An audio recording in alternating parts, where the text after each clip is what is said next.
Tuhan sertamu. Dan sertamu juga. Inilah Injil Tuhan kita Yesus Kristus menurut Santo Yohanes. Dimuliakanlah Tuhan. Dalam amanat perpisahannya, Yesus berkata kepada murid-muridnya, "Damai sejahtera kutinggalkan bagimu. Damai sejahteraku kuberikan kepadamu. Dan apa yang kuberikan tidak seperti yang diberikan oleh dunia kepadamu. Janganlah gelisah dan gentar hatimu. Kamu telah mendengar bahwa aku telah berkata kepadamu, aku pergi, tetapi aku datang kembali kepadamu. Sekiranya kamu mengasihi aku, kamu tentu akan bersuka cita karena aku pergi kepada Bapa-Ku. Sebab Bapa lebih besar daripada aku. Sekarang juga aku mengatakannya kepadamu sebelum hal itu terjadi, supaya apabila hal itu terjadi, kamu percaya. Tidak banyak lagi aku berkata-kata dengan kamu, sebab penguasa dunia ini datang, namun ia tidak berkuasa sedikit pun atas diriku. Tetapi dunia harus tahu bahwa aku mengasihi Bapa dan bahwa aku melakukan segala sesuatu seperti yang diperintahkan Bapa kepadaku." Demikianlah Injil Tuhan. Terpujilah Kristus.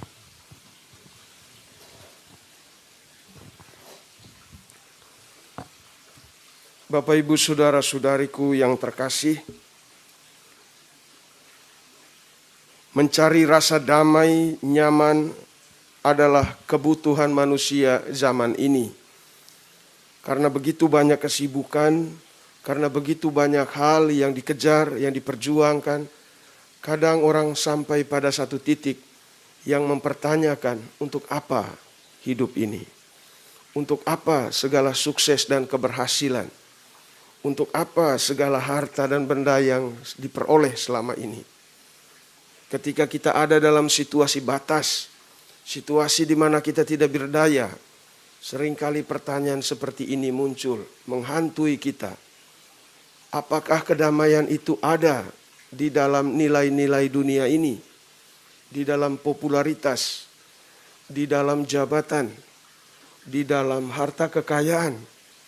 Ternyata semua itu tidak memberikan rasa damai yang sejati.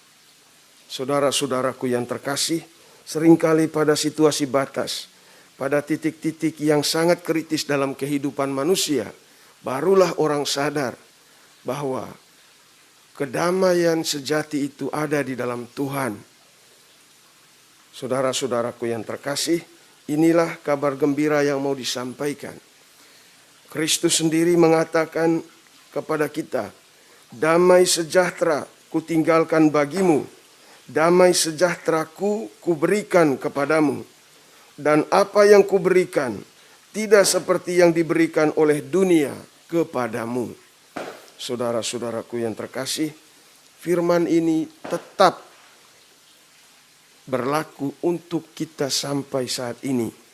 Dan persis ini jugalah yang membuat begitu banyak orang setia di jalan Tuhan.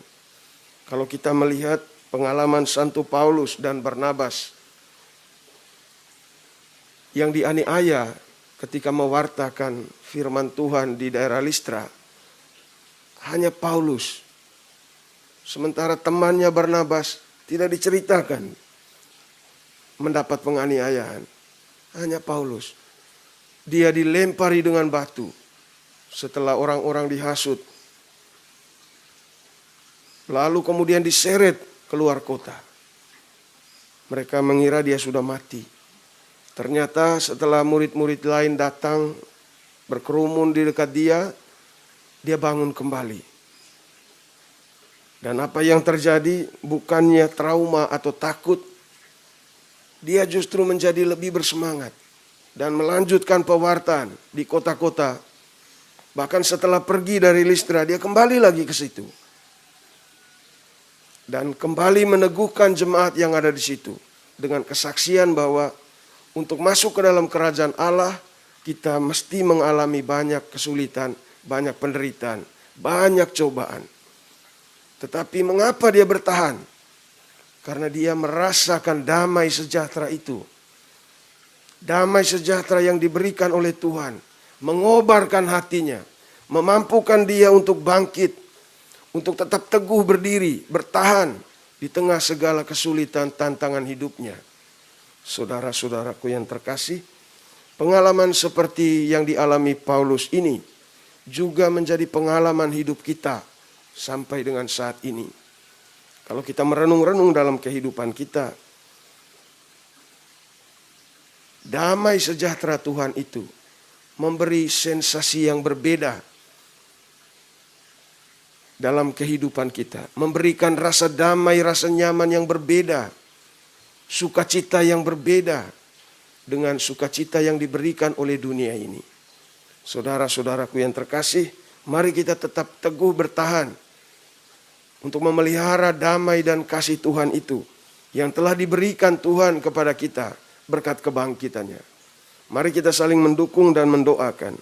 Kiranya damai dan sukacita Tuhan itu tetap tumbuh dengan subur dan mewarnai hati kita, mewarnai hari-hari hidup kita dan pelayanan kita. Amin.